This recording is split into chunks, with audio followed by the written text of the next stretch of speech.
who are blind, have low vision, or have another print disability, which makes reading, holding a book, or turning a page difficult or impossible. The content is copyrighted by the respective publishers. For more information, please visit us on the web at nfradioreading.org. Hello, this is Corrine, and for the next hour, I'll be reading from the February 3rd, 2026 issue of the Wall Street Journal on the Niagara Frontier Radio Reading Service. Thank you for joining us today. The highlights under business and finance are: Elon Musk said SpaceX has acquired xAI, a deal that combines his powerful rocket and satellite business with his artificial intelligence startup that is facing steep competition. Major U.S. stock indexes rose, with the S&P 500, Dow, and NASDAQ advancing 0.5%, 1.1%, and 0.6% respectively. The January jobs report won't be released as scheduled Friday because of a partial government shutdown, the Bureau of Labor Statistics said. A massive downturn in cryptocurrencies reignited worry about the risks of stockpiling Bitcoin and other digital assets, potentially forcing some companies to unload their holdings and deepen the sell-off. Palantir reported another quarter of record revenue, reflecting strong demand for its AI technology from the U.S. government and commercial businesses. Devon Energy agreed to buy Coterra Energy in a roughly $21.5 billion all-stock deal that would create one of the largest U.S. oil and gas producers.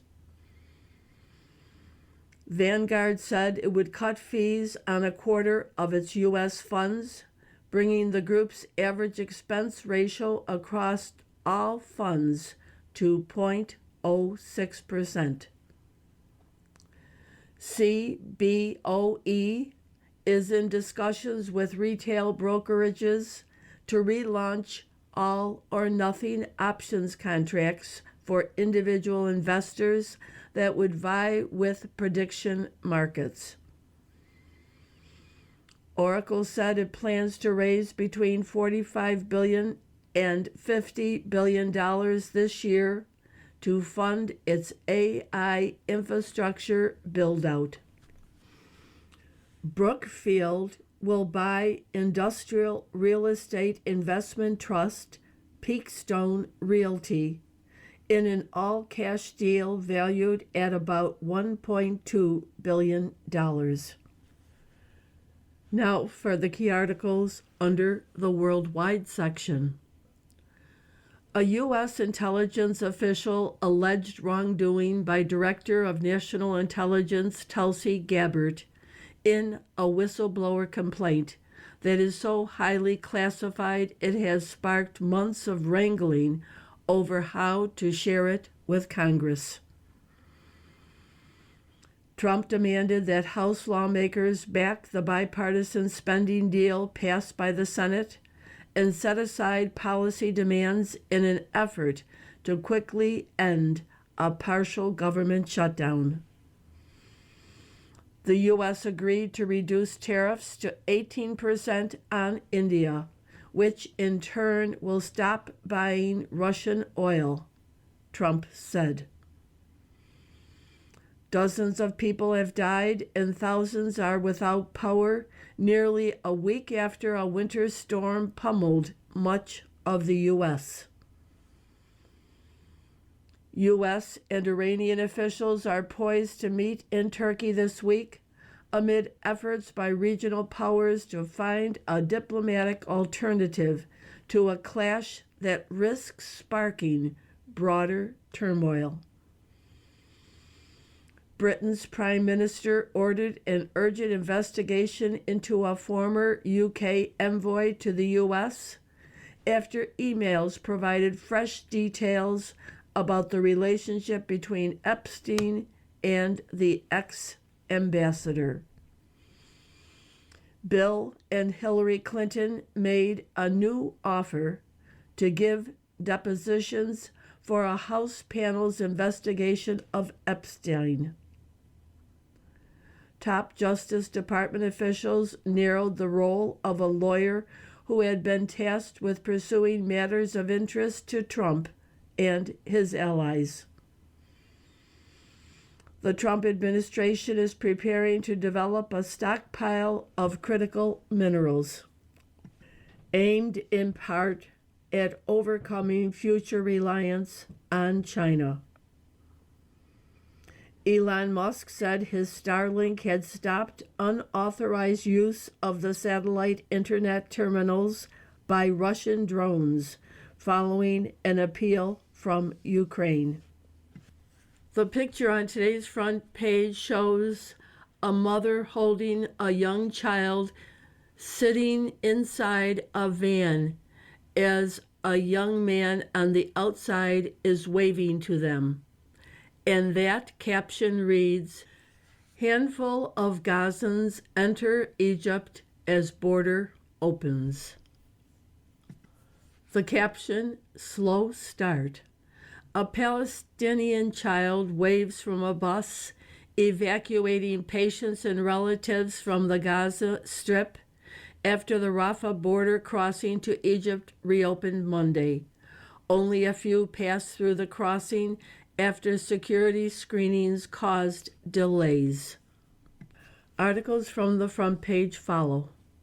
Wild betting markets propel Polymarket's truth machine. Justice Department probe gets shelved, but controversy still follows the platform. By Alexander Osipovich and Caitlin Ostroff.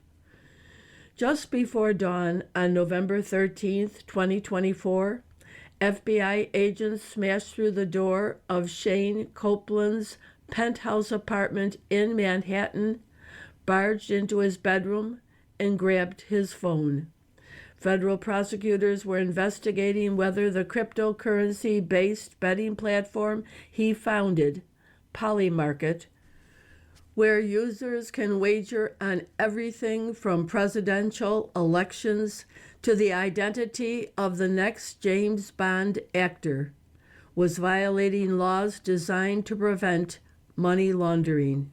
14 months later, the fortunes of the shaggy-haired 27-year-old couldn't be more different. The Justice Department has dropped its probe. Donald Trump Jr., whose venture capital firm is an investor, joined the company as an advisor. The New York Stock Exchange parent company struck an investment deal that boosted Polymarket's value to $9 billion and made Copeland a billionaire. And his startup, which had long been off limits to U.S. users, was cleared to launch a betting app for them. The predictions derived from Polymarket's betting action, Copeland has called the operation a global truth machine, are now cropping up everywhere. Analysts and national news outlets cite them regularly. Google, X, the National Hockey League, and Dow Jones, the publisher of the Wall Street Journal, have all struck data partnerships with Polymarket. Yet, for all its mainstream success, Polymarket hasn't managed to stamp out controversy tied to its freewheeling markets, most of which remain unregulated. In the past few months alone, there have been flaps over the possible manipulation of bets tied to the Russia-Ukraine war. Traders seeming to have advanced knowledge about the ouster of Nicolas Maduro and the winner of the Nobel Peace Prize, and disputes about whether bets are being resolved fairly. Polymarket's popular international platform still doesn't require identity checks for most users, making it largely anonymous. And researchers have cast doubt on whether its billions of dollars in reported trading volume are genuine. Raji Sethi, a Barnard College economics professor who has studied prediction markets, said what concerns him the most is that Polymarket doesn't know the real world identities of most people who trade on the platform. What that means is people can do all kinds of things that they would not be able to do on other markets, he said. Polymarket has said it complies with all applicable laws and that because its technology provides real-time transparency into trading, episodes of possible manipulation and insider trading are quickly exposed. Copeland has said he expects billions of people will eventually use the platform. He foresees its predictions being used to inform government policy and to help people understand whether to trust the information they find online. Polymarket's backers speak glowingly about the promise of harnessing the wisdom of the crowd, arguing that people who put money on the line are more likely to be right than purported experts and biased commentators. Musk's SpaceX acquires his xAI startup. Billionaire says he seeks to propel race for AI energy using space-based tech. By Micah Maidenberg. Elon Musk said SpaceX has acquired xAI, a deal that combines his powerful rocket and satellite business with his artificial intelligence startup that is facing steep competition. SpaceX confirmed the deal Monday, posting a memo Musk sent out about the arrangements on its website. SpaceX has acquired xAI to form the most ambitious, vertically integrated innovation engine on and off Earth, Musk, the top executive at both companies, wrote. The combination brings together a mature and dominant company in SpaceX with one that is in a nascent stage. SpaceX operates a fleet of reusable rockets, spacecraft that ferry astronauts to orbit, and Starlink, the world's largest satellite fleet, which provides broadband internet to millions of customers worldwide. Musk's xAI, like other artificial intelligence companies, is training large language models and runs Grok, a chatbot integrated into the X social media platform. xAI is facing formidable competition from OpenAI, Anthropic, DeepMind, and others. SpaceX was one of xAI's first customers when it was getting off the ground back in 2024, the Wall Street Journal previously reported. In one of its first integrations, xAI was used to power customer support features for SpaceX's Starlink internet service. The combined company is valued at $1.25 trillion, people familiar with the matter said. You are listening to a reading of articles and features from the Wall Street Journal on the Niagara Frontier Radio Reading Service. Strategy to Hoard Crypto Stings Fans by Vicki G. Wang.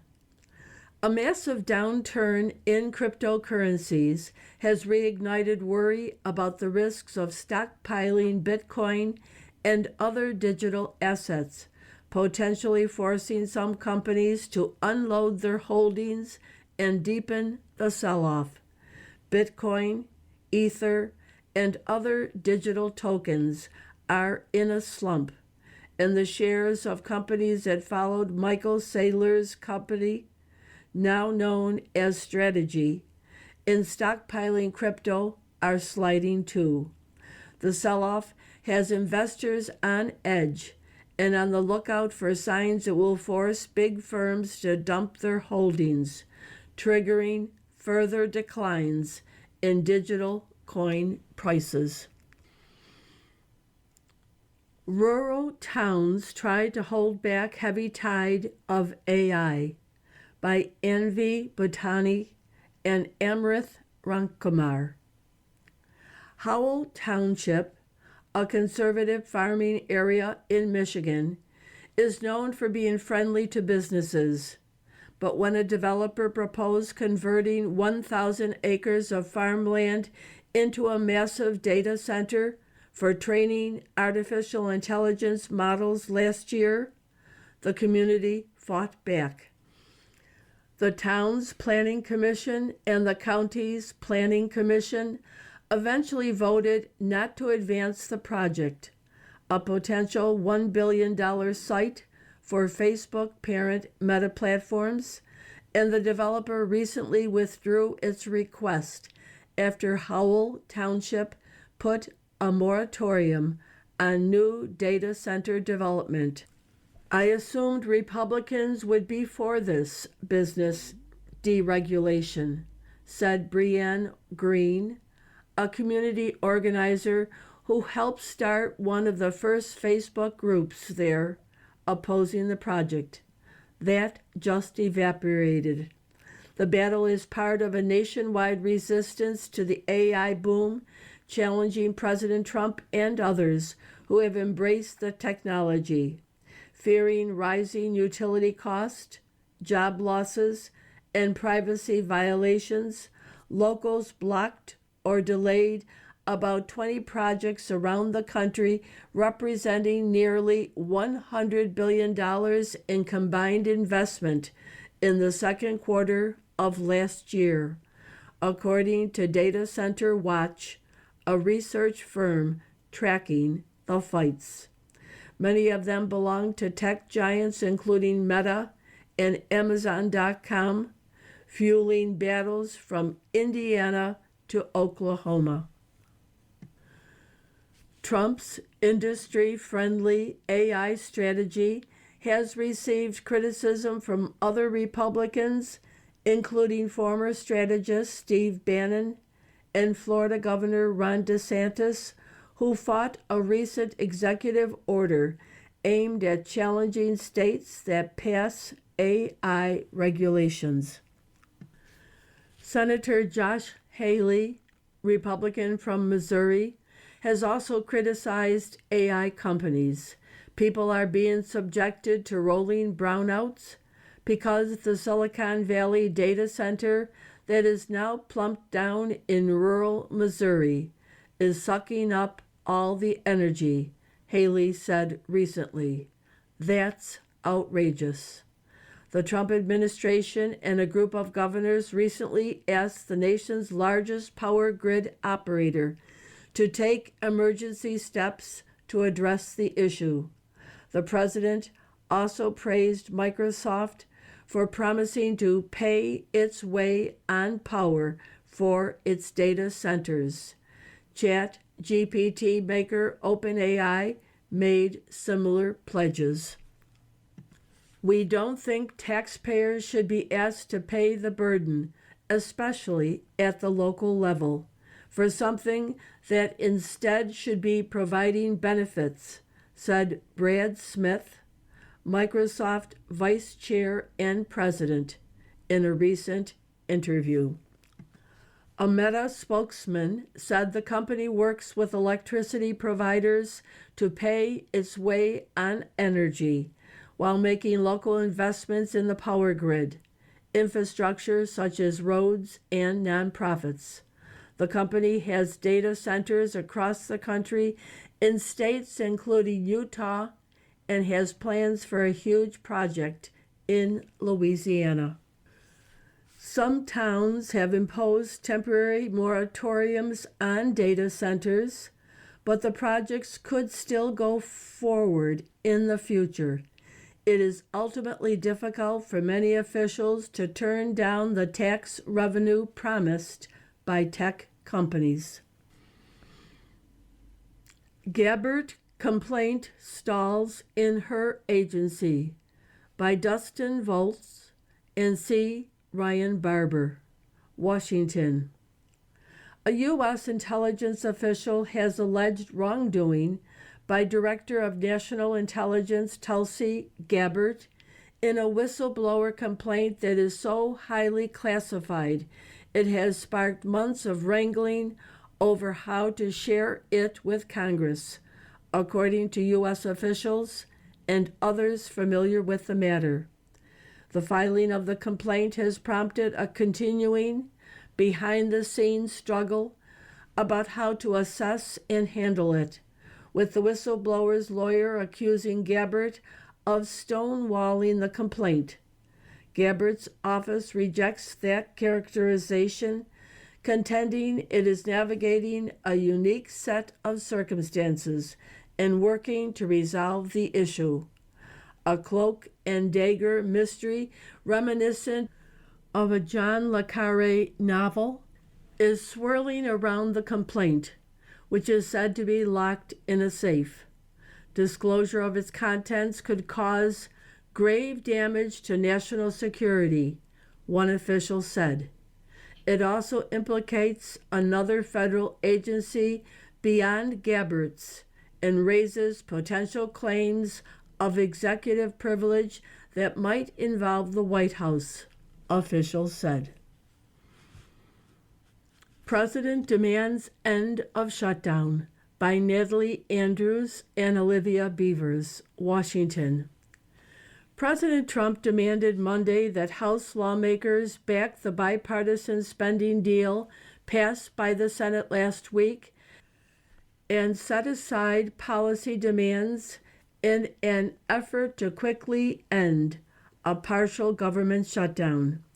We need to get the government open, and I hope all Republicans and Democrats will join me in supporting this bill and sending it to my desk without delay, Trump posted on Truth Social. There can be no changes at this time. House Speaker Mike Johnson, Republican from Louisiana, is trying to pass as soon as Tuesday the $1.2 trillion package that funds large parts of the federal government through the end of the fiscal year, while funding the Department of Homeland Security for just 2 weeks. That short-term extension is designed to provide time for a bipartisan deal to be reached on stricter policies for immigration enforcement agencies. Some conservative Republicans have pushed to add legislation called the SAVE Act that would require voters to show identification before they vote. Democrats oppose the measure, saying it would deter voters from going to the polls.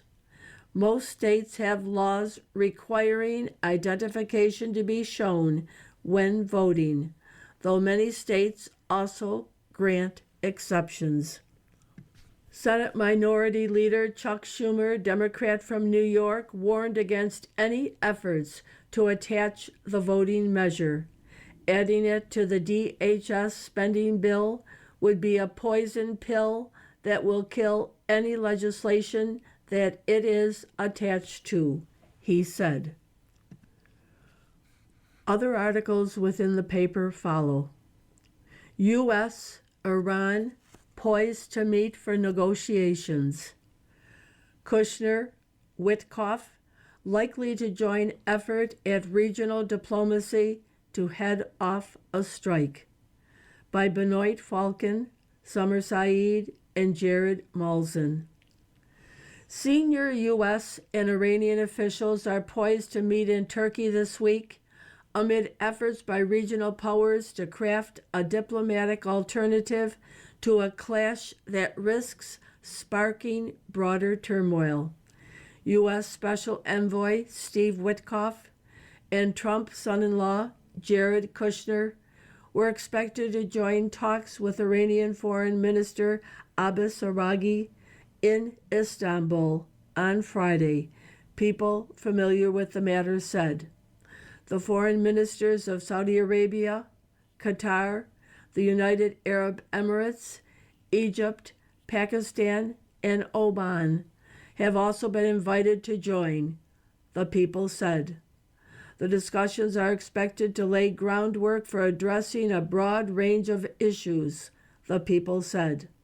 The talks could be broken into two, with one track addressing Iran's nuclear program and the other a wider set of issues, including U.S. demands for curbs on Iran's missile program, one of the people said. The two sides still appear to be at odds on key questions around Iran's nuclear enrichment and ballistic missiles. But Trump and Iranian leaders have expressed a willingness to talk in recent days, cracking open a window for diplomacy as the U.S. masses military forces and President Trump warns of a strike if negotiators fail. Musk's SpaceX restricts use of Starlink by Russian drones. By Anastasia Malenko. Elon Musk said his Starlink had stopped unauthorized use of the satellite internet terminals by Russian drones after Ukraine appealed for help disabling the communication technology it said was proving a dangerous tool assisting Russian drone attacks. Musk's latest intervention in the war in Ukraine reflects the uneasy position in which the world's richest man finds himself after his Starlink became the backbone of Ukraine's military communications. Ukrainian Defense Minister Mikhailo Fedorov said on Thursday that his team contacted SpaceX and proposed ways to stop the Russian drones flying over Ukrainian cities equipped with Starlink connectivity. The drones equipped with the technology were more difficult to intercept as they were flying at low altitudes, resistant to electronic warfare systems, and could be piloted in real time at long distances, the ministry said. Although Starlink isn't activated in Russia, a black market for user terminals sprung up, with middlemen shipping them to Russian forces. This partially eroded the battlefield communications advantage enjoyed by the Ukrainian forces earlier in the year. Fedorov on Sunday thanked SpaceX President Gwen Shotwell and Musk for working on a solution. Musk responded via X, "Looks like the steps we took to stop the unauthorized use of Starlink by Russia have worked. Let us know if more needs to be done." Slow growth hits Disney. Disney shares fell 7.4% Monday after executives said growth in the current quarter would be hurt by higher costs for sports rights as well as theme park and cruise line expansions. Mandani's toughest transition, moving a cat into Gracie Mansion. Mayor gets allergy shots so he and his wife can get a pet without a hitch. By James Finelli. Zoran Mandani bared his arm in an act of love. Then an allergist jabbed him with a needle. The new mayor of New York City is preparing for what could be his prickiest transition. Mandani is allergic to cats, but his wife wants one for Gracie Mansion, the couple's now official residence on Manhattan's Upper East Side. He started taking weekly shots in December to build up a tolerance to felines. You are listening to a reading of articles and features from the Wall Street Journal on the Niagara Frontier Radio Reading Service. From the editorial page, the deal in Iran is regime change. Much has happened since June. The time to barter has passed. It's back to the future with Iran talks for President Trump, with the important difference being all that has happened since early June 2025 that makes this search for a deal a dubious quest. First, in June, Iran's nuclear program and the top military echelon were devastated by Israeli and then U.S. strikes, which exposed Iran's weakness, penetration by Israeli intelligence, and vulnerability by air. Second, in December and January, the Iranian people rose up to demand an end to the regime's failed rule. Third, the regime subsequently massacred its own people by the thousands, despite Mr. Trump's repeated demands not to do so. If they start killing people like they have in the past, we will get involved, Mr. Trump had warned. You better not start shooting because we'll start shooting too. As regime thugs later opened fire, the president assured Iranians that help is on its way. It took time, but an American armada has arrived in the region. Also moving into place are THAAD and Patriot air defenses to protect U.S. bases and allies in Israel and the Gulf from any Iranian retaliation. In June, Iran's threats didn't amount to much, but the U.S. is quietly establishing overmatch on offense and defense. All of this carries a cost, and we doubt Mr. Trump is paying it for nothing. Nonetheless, U.S. Envoy Steve Witkoff is heading back to the Middle East on Tuesday. Mr. Trump is sending mixed signals but says he is open to a deal. Iran says talks are set for later this week in Turkey, though the crucial question is, what is left to talk about? Before June's 12th day war, Mr. Trump gave Ayatollah Ali Khamenei 2 months to dismantle his nuclear program. The supreme leader refused, so Jerusalem and Washington did it for him, burying Iran's nuclear material deep underground. Concessions now on the enrichment of nuclear fuel, if the regime is even willing to make them, are far less meaningful. Tehran presumably would demand sanctions relief in return, but that would help the regime shore up its power with more money to fund repression. What message would that send to the Iranian people after so many risked their lives to protest? The U.S. has also been demanding limits on Iran's missile program and an end to its support for terrorist proxies. Both are fine ideas, but they would amount to paper promises that the Ayatollah would be unlikely to honor. As Iranians know, this regime is willing to impoverish and endanger its own people to pursue a death to America and death to Israel foreign policy. It is a regime bent on spreading revolution, not on living peacefully with its neighbors. Any sanctions relief now would break faith with the protesters who relied on Mr. Trump's promises and extend their regime a lifeline while it totters on the brink of becoming a failed state. It would also tell the region that the U.S. president blinked, which would have damaging implications for the next 3 years of Mr. Trump's presidency. Ask Barack Obama about the red line against chemical weapons use in Syria that he failed to enforce.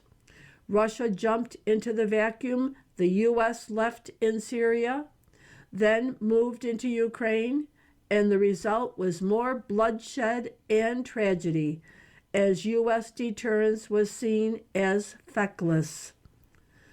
There is a better way for President Trump. Help the protesters topple the Ayatollah and his enforcers. Don't crush the Iranian people's hopes. Give them the confidence to keep pushing against a regime that has no answer but bullets to any of their problems. If Iran's revolutionary regime falls, the whole region gets better. China and Russia lose the third spoke in their axis of U.S. adversaries. The price of oil is lower today than it was at the start of the 12-day war in June, and the U.S. has options to mitigate disruptions. Iran's regime and its proxies are at their weakest, and its people are waiting. Mr. Trump has forged his opportunity, and this is his moment to seize it. Crony socialism and rare earths. What would Republicans have said if the Biden crowd acquired government stakes in companies with ties to its family and friends?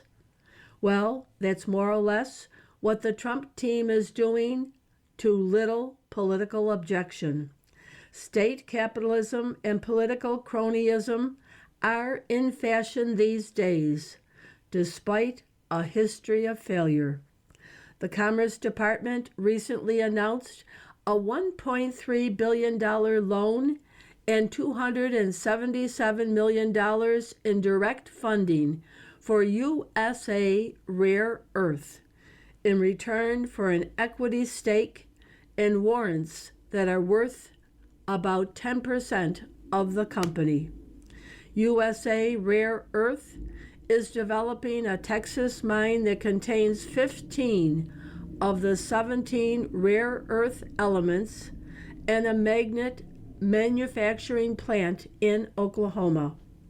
This investment ensures our supply chains are resilient and no longer reliant on foreign nations, Secretary Howard Lutnick said. If only. While the Texas and Oklahoma investments are promising, the government deal doesn't solve America's rare earths challenge. It's also fraught with political risk. Developing an alternative supply chain in rare earths became a more urgent imperative after China last year sought to restrict global exports in retaliation for U.S. semiconductor controls. China mines about 70% and refines 90% of the world's rare earths, which are used in electronics, cars, medical imaging, missiles, fighter jets, and more. Lax environmental rules let Chinese companies produce rare earths cheaply. Beijing doesn't have to worry if hazardous byproducts pollute rivers. The Communist Party has also helped its homegrown companies acquire mines in developing countries. Western producers have struggled to compete, and many have been driven out of the market. Rare earths are a special case in which Washington intervention may be warranted for now to break Chinese dominance. But government ownership of companies raises the risk that politics will influence business decisions. See how the French government has used its minority stake in automaker Renault to limit layoffs and dictate investments in the country? Government ownership also increases the risk that officials will exercise favoritism to avoid losses and benefit cronies. USA Rare Earth has hired Cantor Fitzgerald, which is chaired by the Commerce Secretary's son, Brandon Lutnick, to raise private financing. That would be easier to do now that the government has taken a stake in the company. The administration has also taken stakes in other mineral companies, including MP Materials, Lithium Americas, Trilogy Metals, and Vulcan Elements. Donald Trump Jr.'s 1789 Capital Venture Fund invested in Vulcan months before the administration announced its funding and equity stake.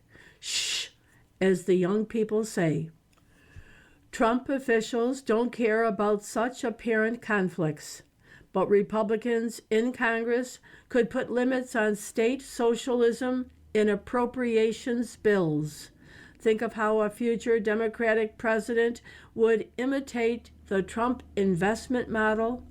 How about the government buying shares in electric vehicle startups? A better idea to counter China's rare earth dominance is to coordinate development of mines and processing facilities with allies, as the White House has sought to do with Australia. The administration could also guarantee government purchases of rare earths and fast-track permitting, as Mr. Trump's Operation Warp Speed did for COVID vaccines. It's a mistake to think that the only way to beat China is to emulate its status model. You are listening to a reading of articles and features from the Wall Street Journal on the Niagara Frontier Radio Reading Service. From the opinion pages, Lemon and the First Amendment. Newsmen have no right to disobey the law or to disrupt religious exercise.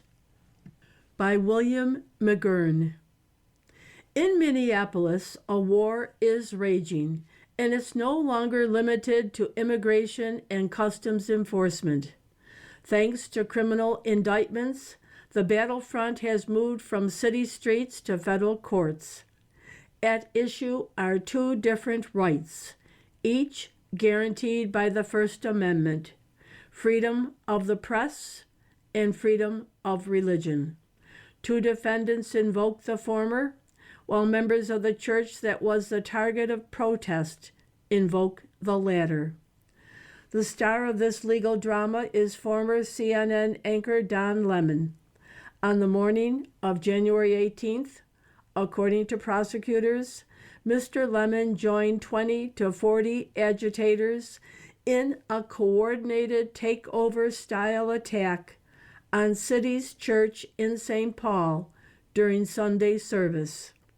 On Friday, Mr. Lemon and 8 others were criminally charged on 2 counts stemming from that attack. The first is conspiracy to deprive City's church congregants of the religious liberty, and the second is interfering with their religious liberty in a house of worship. Though Mr. Lemon is the much bigger name, another arrested and charged was George Fort, an independent journalist with roughly 8,000 followers on YouTube. Those who broke up the service were protesting ICE deportations. They chose City's Church, they say, because one of the church pastors, David Easterwood, is also an ICE official. In a statement after his client's arrest, Mr. Lemon's attorney, Abby Lowell, invoked Mr. Lemon's First Amendment right. Don has been a journalist for 30 years, and his constitutionally protected work in Minneapolis was no different than what he has always done, Mr. Lowell wrote. The First Amendment exists to protect journalists whose role it is to shine light on the truth and hold those in power accountable. He's correct up to a point. Mr. Lemon's constitutional right to report at City's Church isn't in question, but another part of the First Amendment is implicated here. The right of Americans to the free exercise of their faith is mentioned in the same amendment that protects Mr. Lemon's speech. That is a right the protesters violated when they disrupted the service.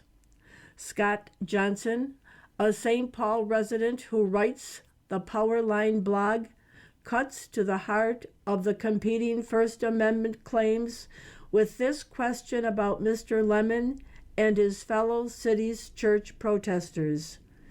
Do they have a First Amendment right to interfere with the First Amendment rights of others? Asks Mr. Johnson. I think the question answers itself. It isn't an intractable clash of absolutes. Much will come down to factual rather than constitutional distinctions. Was Mr. Lemon inside City's Church in his capacity as a journalist? Or was he also part of the group that plotted and executed the storming of City's Church? Does it matter that the people accused of violating religious liberty here are private protesters and not state actors? The attack itself was ugly, and the ugliness didn't come from the City's Church faithful. Protesters shouted at children, "Do you know your parents are Nazis? They're going to burn in hell." Amid the disturbance, some must have wondered if this was the lead up to another church shooting. The chaos and confusion were part of the plan. The Justice Department has shown what it thinks. Prosecuting newsmen is a delicate proposition because it implicates a constitutional right.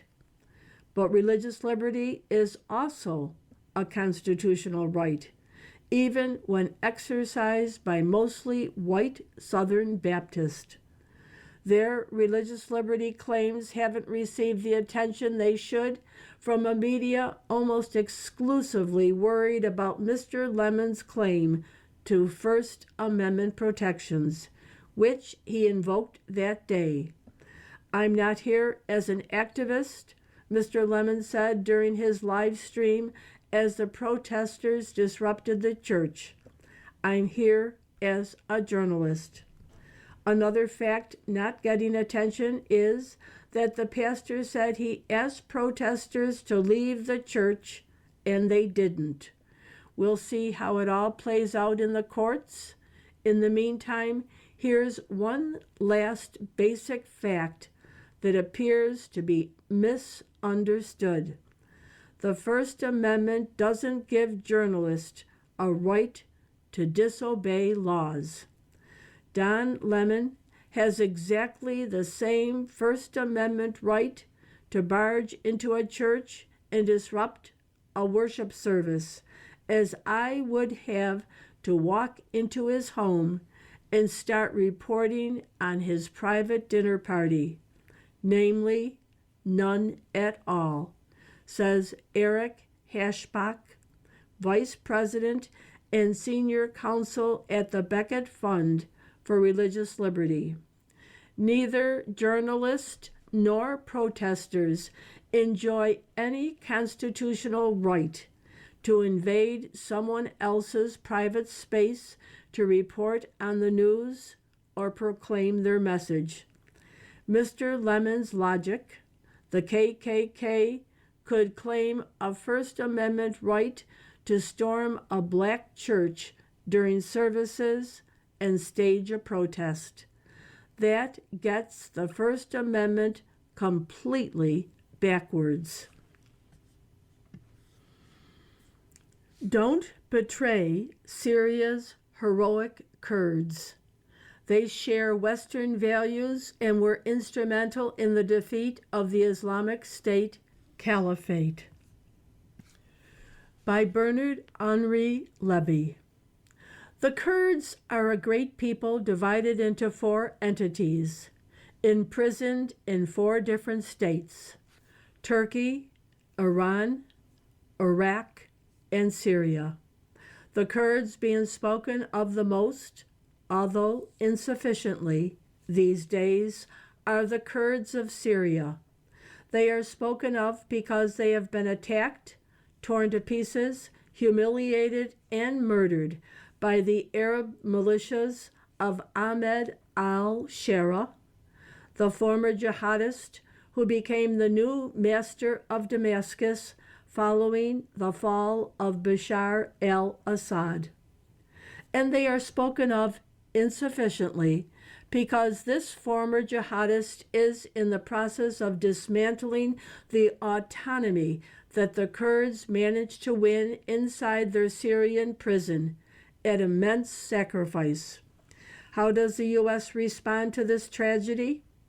On one side, there is the bipartisan efforts of Senators Lindsey Graham, Republican from South Carolina, and Richard Blumenthal, Democrat from Connecticut, sponsors of the Save the Kurds Act. On the other hand, the Trump administration is considering withdrawing the 1,000 troops still on the ground, and public opinion doesn't seem to care much. For at least 4 reasons, failing to assist this people in danger would be a tragic mistake. First, the Syrian Kurds are, like their Iraqi Peshmerga cousins, an exception in a region too often addicted to criminal extremism. They are heartfelt friends of the West and of Israel. They believe in an enlightened, secular Islam compatible with freedom of conscience and civil equality. Their army includes battalions of women. Syrian Kurdistan, known as Rojava, like Peshmerga, were on the front line of the fight against ISIS 10 years ago. I witnessed it and made 3 documentary films about them: Peshmerga, The Will to See, and The Battle of Mosul. Without their bravery and obstinacy, without their intelligence, knowledge of the terrain, and tactical genius, the Islamic Caliphate that had established itself between Raqqa and Mosul and had declared total war on the very idea of humanity would still be standing. Third, the military collapse of the Caliphate 10 years ago didn't result only in its territorial disappearance. It also led to the internment of several thousand jihadists, fanatical to the point of madness. Who held these men, women, and sometimes children? Who guarded them under maximum security conditions while waiting for the international coalition to decide their fate? The Kurds. And what was the first effect on the ground of the decision taken in Damascus to break the Kurds' autonomy and force them back into the fold of a one and indivisible Syria? Damascus took control of some of these detention centers in Al-Hol and Chadadi. In the chaos that followed, thousands of terrorists were able to escape, vanish, and melt back into the wild. I know these prisons. I filmed them. In The Will to See, I interviewed French jihadists who were already, 6 years ago, dreaming of returning home to commit follow-ups on the 2015 Bataclan massacre. Fourth, a question that has haunted chancelleries for several months. Is the new master of Damascus, Ahmed al-Shara, truly a repentant former member of Al-Qaeda? Has he merely, as some seem to believe, swapped combat fatigues for a tie? Or has he undergone a genuine political and moral conversion? And are his Turkish patrons who orchestrated his rise to power and are today helping him tear our Kurdish friends to pieces reliable allies within the North Atlantic Treaty Organization? I believe not. I have long argued for expelling Recep Tayyip Erdogan's Turkey from the Atlantic Alliance, as I wrote in these pages in 2018. The Kurds, by contrast, are loyal, steadfast, and heroic allies. History will judge us harshly if we abandon them. Mr. Levy is president of Justice for Kurds, a New York-based nonprofit. This article was translated from French by Emily Hamilton. The Pepper and Salt cartoon today shows a man leaving his doorway to talk to what appears to be the Reaper of Death, dressed all in black, looking at his iPad. And the Reaper says to the man, "I'm still not finding it. When did you say you filed for an extension?" You've been listening to a reading of articles and features from the February 3rd, 2026 issue of the Wall Street Journal. We read from the Wall Street Journal every Monday through Thursday at 11 p.m. Your reader has been Corrine. Thank you for listening. You're listening to the Niagara Frontier Radio Reading Service.